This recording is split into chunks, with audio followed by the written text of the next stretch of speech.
வணக்கம். இன்னைக்கு நாம ஒரு ரொம்ப சுவாரஸ்யமான தலைப்பு பத்தி பேச போறோம். ஆமா, ரொம்பவே ஆழமான ஒரு விஷயம். கண்டிப்பா. நீங்க இந்த ஆய்வை கேட்கறவங்க ஒரு விஷயத்தை கவனிக்கலாம். நம்ம கைகள்ல இருக்கிற ஆவணம் 19ஆம் நூற்றாண்டுல எழுதப்பட்ட ஒரு மிகச்சிறந்த தத்துவ படைப்பு. அருட்பெருஞ்சோதி அகவல். அதேதான், அருட்பெருஞ்சோதி அகவல். இதுல ஒரு குறிப்பிட்ட பகுதிய, அதாவது அருட்பெருஞ்சோதி நாம சங்கீர்த்தனம் அப்படிங்கிற அமைப்பில் இருக்கிற 196 முதல் 199 வரையிலான 4 வரிகளை நாம இன்னைக்கு ஆழமா அலச போறோம். வெறும் 4 வரிகள் தான். ஆனா அதுக்குள்ள இருக்கிற அர்த்தம் பிரம்மாண்டமானது. அதுதான் இதுல சுவாரஸ்யமே. நம்ம கிட்ட இருக்கிற அறிவியல் தகவல்கள், அப்புறம் தத்துவ குறிப்புகளை எடுத்துக்கிட்டு அதுக்குள்ள இருக்கிற மைய அறிவை பிரிச்சு எடுக்கிறது தான் இந்த ஆழமான உரையாடலோட நோக்கமே. நிச்சயமா. அந்த வகையில இந்த 4 வரிகளுக்குள்ள இந்த பிரபஞ்சத்தோட ஒரு குறிப்பிட்ட பகுதிய, அதாவது நம்ம பூமிய ஆசிரியர் எப்படி வகைப்படுத்தி பார்க்கறாரு அப்படிங்கிறது ரொம்பவே ஆச்சரியமான ஒரு உலக பார்வையை உங்களுக்கு கொடுக்கும். ஏன்னா இந்த ஆவணத்தை நாம ஒரு தத்துவ கட்டமைப்பா அணுகும்போதுதான் இதுல இருக்கிற விரிவான பார்வை நமக்கு புரியும். அதாவது பிக் பிக்சர்னு சொல்றமே அந்த மாதிரி. கரெக்ட். ஆசிரியர் இந்த வரிகள்ல மண், அதாவது பூமி அப்படிங்கிற ஒரு ஒற்றை தளத்தை மட்டும் எடுத்துக்கிறாரு. இந்த பூமியில இருக்கிற கண்ணுக்கு தெரியாத ஆற்றல்கள், அப்புறம் கண்ணுக்கு தெரியும் உயிரினங்கள், சடப்பொருள்கள், இங்க நடக்கிற பல்வேறு செயல்கள், இது எல்லாத்தையும் எப்படி ஒரு குறிப்பிட்ட அமைப்புக்குள்ள வகைப்படுத்துறாரு அப்படிங்கிறது தான் இங்க முக்கியமான பாயிண்ட். ஆமா, இந்த அத்தனை பன்முகத்தன்மையையும் கோடிக்கணக்கான வேறுபாடுகளையும் அருட்பெருஞ்சோதி அப்படிங்கிற ஒரு ஒற்றை பேரொளி அல்லது ஒரு அடிப்படை விதியானது எப்படி ஒருங்கிணைக்குது அப்படிங்கிற ஒரு பெரிய பார்வையை இந்த வரிகள் முன்வைக்குது. கேட்கவே ரொம்ப பிரம்மாண்டமா இருக்கு. அப்போ இது பிரபஞ்சத்தோட அமைப்பை ஒரு குறிப்பிட்ட தத்துவ கோணத்துல விளக்குற ஒரு முயற்சி அப்படின்னு நாம எடுத்துக்கலாம். கண்டிப்பா அப்படி சொல்லலாம். இது எந்த அளவுக்கு நுணுக்கமா எழுதப்பட்டிருக்கு அப்படின்னு நம்ம ஒவ்வொன்னா பார்க்கலாம் இப்போ. சரி, நாம நேரடியா அந்த வரிகளுக்குள்ளேயே போயிடலாம். முதல் வரியான 196வது வரியை நான் வாசிக்கிறேன். மண்ணிலை சத்தர்கள் அருட்பெருஞ்சோதி, வகை பல பலவும் அருட்பெருஞ்சோதி, அன்னுரவமைத்த அருட்பெருஞ்சோதி. இந்த வரியில எனக்கு முதல் கேள்வியே இந்த சத்தர்கள் அப்படிங்கிற வார்த்தை பத்தி தான். சாதாரணமாக சத்தம் அப்படின்னா நாம காதால் கேட்கும் ஒலியத்தான் சொல்லுவோம். ஆனா இந்த இடத்துல அது வெறும் சத்தங்களை மட்டுமா குறிக்குது? அது ரொம்ப நியாயமான கேள்வி. ஏன்னா சத்தர்கள் அப்படிங்கறத வெறும் ஒலியா மட்டும் நம்ம சுருக்கிட முடியாது. ஓ, அப்ப வேற என்ன அர்த்தம் வருது இங்க? இந்த ஆவணத்தோட பின்புலத்திலிருந்து பார்க்கும்போது இது ஒரு அடிப்படை ஆற்றல்கள், அதிர்வுகள் அல்லது கண்ணுக்கு தெரியாத விசைகள் அப்படின்னு புரிஞ்சுக்கலாம். அதிர்வுகள்னா நீங்க வைப்ரேஷன்ஸ் அப்படின்னு சொல்றீங்களா? ஆமா, வைப்ரேஷன்ஸ் தான். இந்த பூமியில பல வகையான ஆற்றல்கள் தொடர்ந்து இயங்கிக்கிட்டே இருக்கு. இப்போ உதாரணமா பூமிக்கு அடியில பல கிலோமீட்டர் ஆழத்துல நகர்ந்துகிட்டு இருக்கிற டெக்டானிக் தட்டுகளோட அதிர்வுகள் இருக்கு. அது பெரிய நிலநடுக்கம் வரைக்கும் கொண்டு போகும். கரெக்ட். அப்புறம் பூமியை சுத்தி இருக்கிற காந்த புலன்கள், அதாவது மேக்னெட்டிக் ஃபீல்ட்ஸ், ஈர்ப்பு விசை, ஏன் நம்ம சுவாசிக்கும் காற்றுல ஏற்படும் அழுத்த மாறுபாடுகள் வரைக்கும் எல்லாமே ஒரு வகையான அதிர்வுகள் தான். இப்ப புரியுது. பிசிக்ஸ்ல நாம படிக்கிற அத்தனை ஃபோர்ஸ்களையும் அவரு அப்படி சொல்றாரு. அதேதான். ஆசிரியர் இதையெல்லாம் ஒரு பொதுவான குடையின் கீழ் கொண்டு வராரு. அதத்தான் வகைப்பலவலவும் அப்படின்னு சொல்றாரு. அதாவது பூமியில இருக்கிற ஆற்றல்கள் பற்பல வகைகளா வெவ்வேறு பரிமாணங்கள்ல விரிஞ்சு கிடக்குது அப்படிங்கறத அவர் பதிவு செய்யறாரு. ஆமா. அப்போ கண்ணுக்கு தெரியாத பிசிக்ஸ் விதிகளையோ ஆற்றல்களையோ அவர் இப்படி வகைப்படுத்தி இருக்காருன்னு சொல்றீங்க. ஆனா எனக்கு இங்க ஒரு சந்தேகம் வருது. சொல்லுங்க. இத்தனை வகையான ஆற்றல்கள், அதிர்வுகள், விசைகள் இந்த பூமியில ஒட்டுமொத்தமா இயங்கும்போது அவை ஒன்னோடு ஒன்னு மோதிக்கிட்டு ஒரு பெரிய குழப்பம் வராம இந்த பூமி எப்படி ஒரு சமநிலையில இயங்கிட்டு இருக்கு? அத விளக்குறதுக்கு தான் அவர் அந்த வரியோட இறுதியில அன்னுரவமைத்த அப்படிங்கிற ஒரு ரொம்ப நுட்பமான வார்த்தையை பயன்படுத்தியிருக்காரு. அன்னுரவமைத்த, இதுக்கு என்ன அர்த்தம்? அன்னுர அப்படின்னா எந்த ஒரு சிறு இடைவெளியோ முரண்பாடோ இல்லாம மிக நெருக்கமாக மிக சரியா பொருந்தி போகும்படி அமைத்தல் அப்படின்னு அர்த்தம். ஓ, எந்த கிளாஷும் இல்லாம. ஆமாம், இத நாம ஒரு சிம்பனி ஆர்கெஸ்ட்ரா கூட ஒப்பிட்டு பார்க்கலாம். உங்களுக்கு ஈஸியா புரியும். சிம்பனி ஆர்கெஸ்ட்ரா ரொம்ப இன்ட்ரெஸ்டிங்கா இருக்கே. ஒரு பெரிய ஆர்கெஸ்ட்ராவுல நூற்றுக்கணக்கான வாத்தியங்கள் இருக்கும் இல்லையா? வயலின், செல்லோ, புல்லாங்குழல், ட்ரம்ஸ் அப்படின்னு ஒவ்வொன்னும் ஒவ்வொரு வகையான அதிர்வுகளையும் சத்தங்களையும் எழுப்பும். கண்டிப்பா. எல்லாரும் அவங்க இஷ்டத்துக்கு வாசிச்சா அது பெரிய இரைச்சலா மாறிடும். எக்ஸாக்ட்லி. அது வெறும் இரைச்சல் தான். ஆனா அங்கே ஒரு இசை நடத்துனர், அதாவது ஒரு கண்டக்டர், அந்த அத்தனை வாத்தியங்களையும் அதோட அதிர்வுகளையும் ஒருங்கிணைக்கும் போது அது ஒரு அற்புதமான இசையா மாறுது. வாவ், எந்த வாத்தியம் எப்ப ஒலிக்கணும், எப்ப அமைதியாகணும் அப்படிங்கிற அந்த நெருக்கமான அமைப்பு தான் ஒரு சிம்பனியை உள்வாக்குது. அதே போல பூமியில இருக்கிற முடிவில்லாத ஆற்றல் வகைகளை எந்த விதமான குழப்பமும் இல்லாம ஒருங்கிணைத்து அமைத்த அந்த மாபெரும் சிம்பனி கண்டக்டரா, அந்த அடிப்படை விதியாக அருட்பெருஞ்சோதி இருப்பதா இந்த ஆவணம் ஒரு தத்துவத்தை கட்டமைக்குது. அந்த ஆர்கெஸ்ட்ரா உதாரணம் ஆற்றல்கள் எப்படி ஒருங்கிணைக்கப்படுது அப்படிங்கறத ரொம்ப தெளிவா புரிய வைக்குது. இதுக்கப்புறம் என்ன சொல்றாரு? கண்ணுக்கு தெரியாத ஆற்றல்களை பத்தி பேசிட்டு அடுத்ததா 197வது வரியில ஆசிரியர் பயாலஜி பக்கம் வர்றாரு. உயிரியல். அந்த வரி இதுதான். மண் கரு உயிர்த்தொகை அருட்பெருஞ்சோதி வகை விரி பலவா அருட்பெருஞ்சோதி அண்கொழவமைத்த அருட்பெருஞ்சோதி. ஆமா, இதுல பூமியை ஒரு கருப்பையாக, அதாவது மண் கரு அப்படின்னு உருவகப்படுத்துறாரு. இது ஒரு கவித்துவமான சிந்தனையா இருந்தாலும் இதுக்கு பின்னாடி இருக்கிற ஆழமான பொருள் என்னவா இருக்கும்? மண் கரு அப்படிங்கிற வாய்த்த பூமிய வெறும் ஒரு பாறை உருண்டையா பார்க்காம அத ஒரு உயிருள்ள, உயிர்களை தாங்கும் இன்குபேட்டரா பார்க்கற ஒரு பார்வையை முன்வைக்குது. இன்குபேட்டர், அதாவது உயிர்களை வளர்க்கிற ஒரு இடம். ஆமா, விண்வெளியில எத்தனையோ கோடானு கோடி கிரகங்கள் இருக்கு. ஆனா அங்கெல்லாம் இல்லாத ஒரு சிறப்பு இந்த பூமிக்கு இருக்கு. கண்டிப்பா. நம்ம வளிமண்டலம், ஆக்சிஜன் எல்லாமே. கரெக்ட். இங்க இருக்கிற வளிமண்டலம், சரியான தட்பவெப்பநிலை, தண்ணீர், இது எல்லாமே சேர்ந்து இந்த மண்ணை உயிர்களை உருவாக்கும் ஒரு பிரம்மாண்டமான கருப்பையா மாத்துது. அதனுள் உருவாகும் அந்த உயிரினங்களின் பெருங்கூட்டத்தை தான் ஆசிரியர் உயிர்த்தொகை அப்படின்னு அழைக்கிறாரா? ஆமா, ஒரு நுண்ணுயிரியில தொடங்கி கடலுக்கடியில வாழும் மாபெரும் திமிங்கலங்கள், காடுகள்ல வாழும் யானைகள், வானில் பறக்கும் பறவைகள், தாவரங்கள், மனிதர்கள்னு அனைத்தையும் உள்ளடக்கியதுதான் இந்த உயிர்த்தொகை. அப்போ இந்த உயிர்த்தொகை அப்படிங்கிறது நவீன அறிவியல்ல நாம சொல்ற பல்லுயிர்த்தன்மை, அதாவது பயோடைவர்சிட்டி அப்படிங்கிற கருத்தோடு ஒத்துப்போகுது அப்படின்னு நாம புரிஞ்சுக்கலாமா? கண்டிப்பா. அதத்தான் இந்த வரியோட அடுத்த பகுதியில வகைவிரி பலவா அப்படின்னு குறிப்பிடுறாரு. வகைவிரி பலவா, பல வகையா விரியறது. ஆமா, உயிர்கள் வெறும்னே ஒரு வகையா மட்டும் தோன்றிவிடல. அவை பல பல வகைகளா விரிந்து ஒவ்வொரு சூழலுக்கும் ஏற்ப தங்களை தகவமைத்து கொண்டு வாழுது. அடாப்டேஷன். கரெக்ட். கடும் பனி படர்ந்த துருவ பகுதிகளில் வாழும் பென்குவின்கள் ஒரு வகைனா, நீர் கூட கிடைக்காத பாலைவனங்கள்ல வளரும் கற்றாழைகள் வேறொரு வகை, இருண்ட ஆழ்கடல்ல வாழும் மீன்கள் இன்னொரு வகை. இப்படி இந்த உயிர்கள் எப்படி பன்முகத்தன்மையோட பலவா விருந்திருக்கு அப்படிங்கறத ஆசிரியர் ரொம்ப ஆச்சரியமா பாக்குறாரு. நெசமாவே ஆச்சரியம்தான். ஆனா இங்கேயும் அவர் ஒரு கேள்வியை முன்வைக்கிறாரு. என்ன கேள்வி? இத்தனை வகையான உயிர்கள் இருந்தாலும் அவை எப்படி ஒன்றோடொன்று பிணைக்கப்பட்டு ஒரு சுழற்சியில இயங்குது அப்படிங்கிறது தான். ஓ, அதுக்குதான் அந்த வரியோட கடைசியில அண்குழவமைத்த அப்படிங்கிற வார்த்தையை பயன்படுத்துறாரா? முந்தைய வரியில அன்னுரவமைத்த அப்படின்னு சொன்னாரு, இங்க அண்குழவமைத்த அப்படின்னு சொல்றாரு. நல்லா கவனிச்சிருக்கீங்க. இந்த ரெண்டு வார்த்தைகளுக்கும் இடையில இருக்கிற வித்தியாசம் என்ன? இது ரொம்ப நுட்பமான ஒரு கவனிப்பு.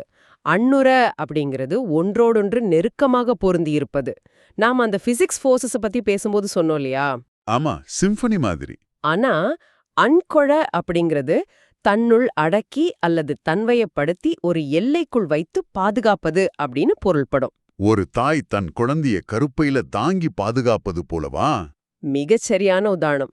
இந்த மாபெரும் பல்லுயிர் தன்மைய ஒரு கண்ணுக்கு தெரியாத வலைப்பின்னலுக்குள்ள, அதாவது வெப் ஆஃப் லைஃப் அப்படின்னு சொல்லுவோமே, அதுக்குள்ள வச்சு அருட்பெரும் ஜோதி இயக்குவதா ஆசிரியர் கருதுறாரு. அதாவது எந்த ஒரு உயிரினமும் தனித்து இயங்க முடியாது.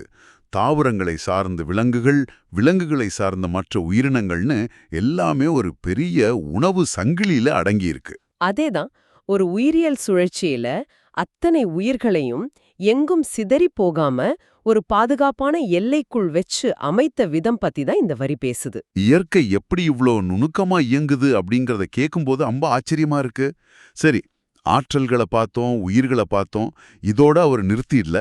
ஆமா, அடுத்த வரி இன்னும் கொஞ்சம் வித்தியாசமா இருக்கும். 198வது வரியில கவனம் உயிர்களிலிருந்து வேறொன்றின் பக்கம் திரும்புறத நம்ம பார்க்க முடியுது. அந்த வரியை நான் சொல்றேன். மண்ணினிற் பொருள் பல அருட்பெருஞ்சோதி, வகைவிரி வெவ்வேறு அருட்பெருஞ்சோதி, அன்னுர புரிந்த அருட்பெருஞ்சோதி அருட்பெருஞ்சோதி.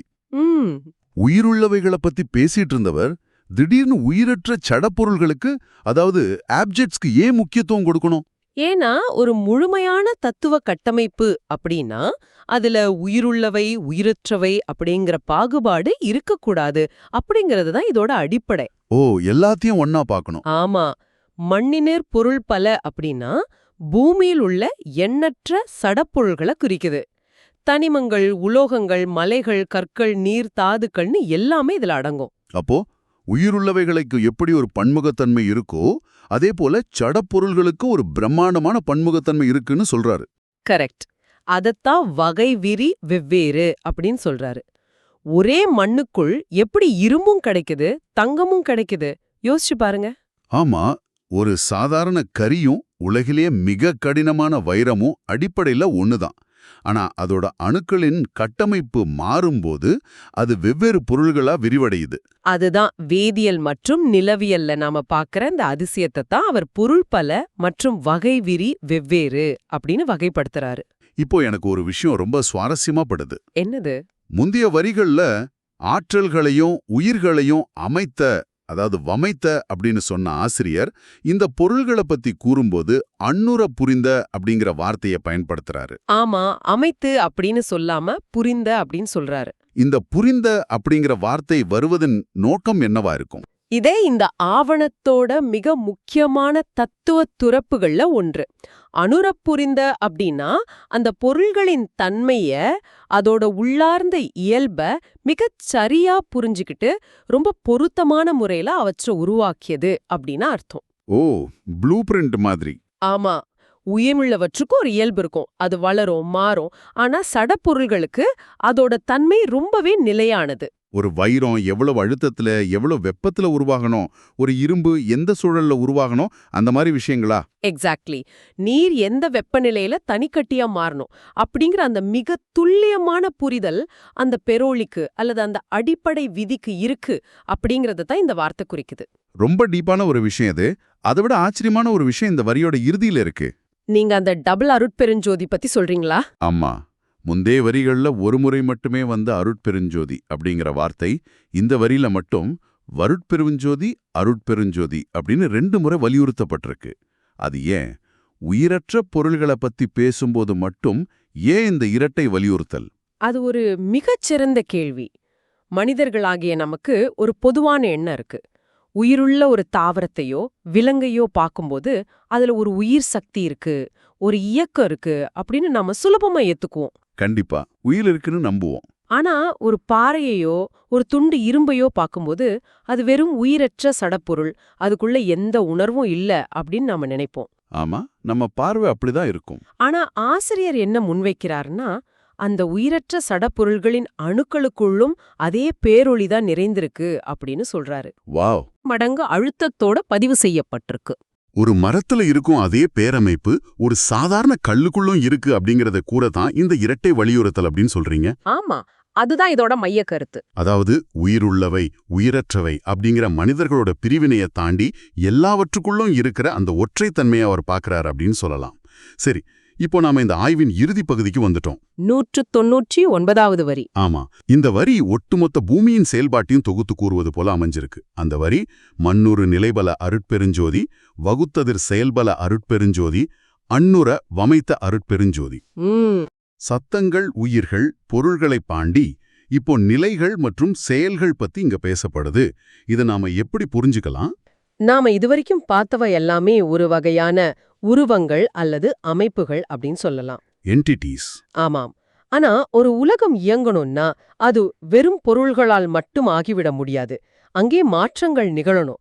அதத்தான் நிலைபல அப்படிங்கிற வார்த்தையில சொல்றாரு. பூமியில நிகழும் பல்வேறு நிலைகளா? ஆமாம். உதாரணமா பொருள்களின் திட, திரவ, வாயு நிலைகள், அதாவது சாலிட், லிக்விட், கேஸ்.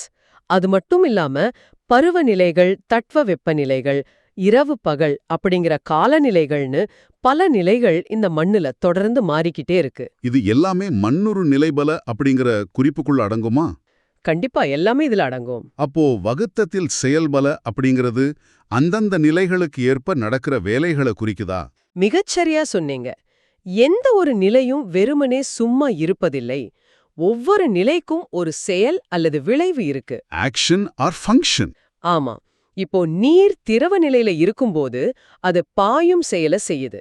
அதுவே வெப்பமாகி வாயு நிலையை அடையும் போது அது நீராவியா மேல செல்லும் செயலை செய்யுது. ஓ, செடிகள் சூரிய ஒளிய வச்சு ஒளிச்சேர்க்கை செய்வது, பூமி தன்னைத்தானே சுற்றி கொண்டு ஈர்ப்பு விசையை தக்க வைப்பதுன்னு பல்லாயிரக்கணக்கான செயல்கள் ஒவ்வொரு நொடியும் இந்த பூமியில நடந்துகிட்டே இருக்கு. இதையெல்லாம் ஆசிரியர் வகுத்ததர் செயல் பல அப்படின்னு சொல்றாரு. அதாவது எந்த நிலைமைக்கு எந்த செயல் நடக்க வேண்டும் அப்படிங்கிறது முன்னமே வகுக்கப்பட்டிருக்கு அப்படிங்கிற தத்துவத்தை முன்வைக்கிறாரு. புரோகிராம் பண்ணப்பட்டிருக்கு அப்படின்னு சொல்றீங்க. இத கேட்கும்போது ஒரு பிரம்மாண்டமான தொழிற்சாலை அல்லது ஒரு மிகச் சிக்கலான கடிகாரம் எப்படி பல பற்சக்கரங்களை கொண்டு இயங்குதோ அதுபோல இந்த பூமி பல நிலைகளையும் செயல்களையும் கொண்டு இயங்குது அப்படின்னு ஒரு உருவகம் எனக்கு தோணுது. அந்த கடிகார உதாரணம் ரொம்பவே பொருத்தமானது. ஒரு கடிகாரத்துல ஒரு சின்ன பற்சக்கரம் தவறா சுற்றினாலும் ஒட்டுமொத்த நேரமும் தப்பாயிடும் இல்லையா? ஆமா, மொத்த மெக்கானிசமும் கொலாப்ஸ் ஆயிடும். ஆனா இந்த பிரம்மாண்டமான பூமியாகிய இயந்திரத்துல அப்படி எந்த பிழையும் நடக்காம இந்த நிலைகளையும் அந்த நிலைகளில் நடக்கும் செயல்களையும் அந்த அருட்பெருஞ்சோதி மீண்டும் அன்னுரவமைத்த அப்படின்னு முத்தாய்ப்பா சொல்றாரு. அன்னுரவமைத்த, மறுபடியும் அந்த வார்த்தை வருது. ஆமா, எந்த ஒரு செயலும் அதற்கான நிலையிலிருந்து சிறிதும் விலகாம மிக மிக நெருக்கமா எந்த முரண்பாடும் இல்லாம வடிவமைக்கப்பட்டிருக்கு.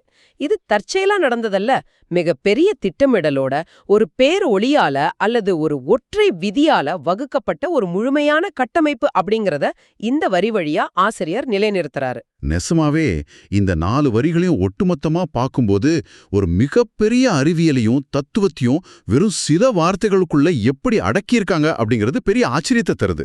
கண்டிப்பா இது ரொம்ப ரேரான ஒரு விஷயம். அது மட்டுமில்லாம இந்த வரிகளை வாசிக்கும்போது ஒவ்வொரு வரியின் முடிவிலும் அருட்பெருஞ்சோதி அப்படிங்கிற சொல் ஒரு மந்திரம் போல தொடர்ந்து வருதே, அது ஒரு விதமான தியான நிலையை ஏற்படுத்துற மாதிரி இருக்கே. இந்த நாம சங்கீர்த்தனம் அமைப்போட நோக்கமே அதுதான். ஓ, இதுக்கு பின்னாடி ஒரு காரணம் இருக்கா? ஆமா, இத ஒரு தத்துவ கோணத்துல பார்த்தோம்னா நாம் திரும்ப திரும்ப ஒரு விஷயத்த சொல்லும்போது அது நமது ஆழ்மனதில் பதிந்துவிடும்.